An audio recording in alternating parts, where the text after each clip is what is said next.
Για να δούμε λοιπόν. Ποιος είναι ο τυχερός γοργόνος?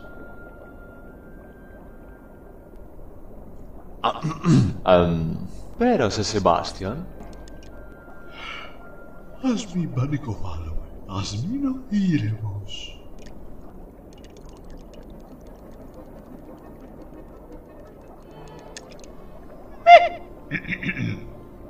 Με ζητήσατε? Σεμπάστιαν, ανησυχώ πολύ για την Άριελ. Πρόσεξες ότι συμπεριφέρεται περίεργα? Περίεργα? Ξέρεις, χαζεύει.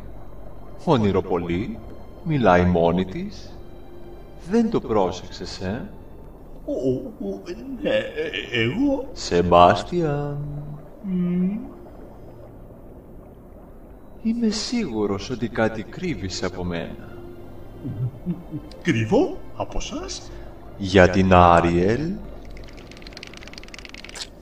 Η Άριελ? Ερωτεύτηκε? Προσπάθησα να την εμποδίσω, κύριε, αλλά δεν άκουγε. Της είπα μακριά τους ανθρώπους. Είναι κακή, είναι μπελάς. Άνθρωποι? Ποιοι άνθρωποι? Άνθρωποι? Ποιος μίλησε για ανθρώπους? Φούσκα, γιατί δεν μου λες περί τίνος πρόκειται? Θα δεις, είναι έκπληξη. Φούσκα, Φούσκα, είσαι υπέροχος. Είναι ίδιος ο Έρικ. Έχει ακόμα και τα μάτια του. Μα Έρικ, να κλεφτούμε? Είναι τόσο ξαφνικό.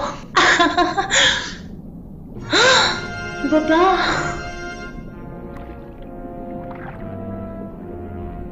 Θεωρώ ότι είμαι πολύ λογικός. Θέτω μερικούς κανόνες και απαιτώ αυτούς τους κανόνες να τους σέβονται όλοι. Μπαμπά. Πες μου, αληθεύει ότι έσωσες έναν άνθρωπο? Μπαμπά, έπρεπε. Η επαφή με τον κόσμο των ανθρώπων απαγορεύεται. Άριελ, το ξέρεις. Όλοι το ξέρουν. Μα θα πέθαινε. Ένας άνθρωπος λιγότερος να μας απειλεί. Ούτε που τον ξέρεις. Και δεν χρειάζεται να το μάθει. Όλοι τους ίδιοι είναι. Δειλοί, άγριοι ψαροφάγοι. Αδύναμοι να νιώσουν οτιδήποτε. Μπαμπά, τον αγαπώ.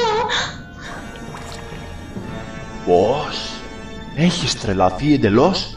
Εκείνος είναι άνθρωπος και εσύ γοργόνα. Δεν με νοιάζει. Βοήθησέ με, Άριελ.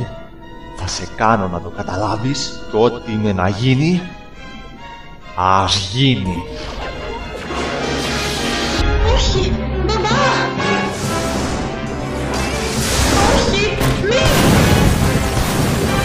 Μπαμπά, σταμάτα. Μπαμπά, σταμάτα.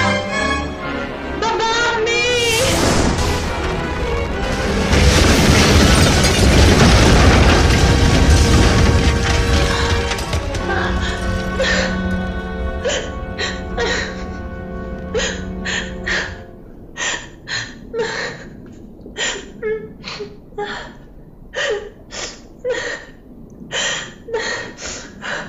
Άριελ, εγώ...